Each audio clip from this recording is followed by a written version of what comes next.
Murkomen, Douglas Kanja na Masengeri, naongea na nyinyi.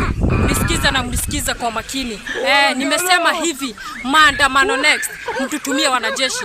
Tunataka wanajeshi hao wenye mmeficha, ndo tunataka wenye wajazoea kuona jua, wenye wajazoea kuona madem, wenye wanajua kienda vita si lazima warudi. Hata sisi tunajua tukienda maandamano si lazima turudi. Tumechoka kupimana nguvu na polisi. Tumechoka.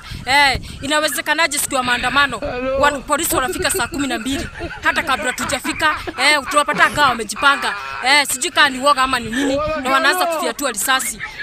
Na wengine hata washukagi hizo gari zao. Hawashukagi. Tukiwakaribia dereva na gurumisha gari. Tunashinda tukikimbizana.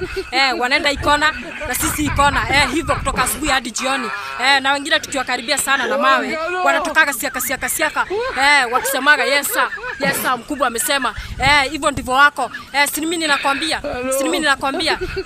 Na wengine kwanza polisi mademu wakali sana. Wanatuangalia vibaya sana. Na uliwaambiwa kituona wanatupiga risasi za miguu. Sasa sivyo wanafanya. Hao wakitushika wanatugonga miguu, wanatuambia twende. Sasa tutakaa hivyo. Hao ndio ulitoa courage wakuja watulinde. Sijui kama ni woga ama ni nini. Na kama huniamini Murkomen, kama huniamini, ambia polisi wote Kenya wakuje twende draw. Waambie wakuje twende draw. Wakuje na risasi na sisi tukuje na mawe. Wanarusha risasi, mawe. Tuone nani atashinda. Tuone ni nani. Wewe ngoja utaona. Kama uniamini utaona maajabu. Si mimi ninakwambia. Ni mimi nakwambia. Kwanza nilikuwa nimeongea na Douglas Kanja, akaniambia hiyo maneno ataangalia. Sasa nishangaa sana anatutumia watu wa NYS. Sasa watu wa NYS hiyo ni nini sasa?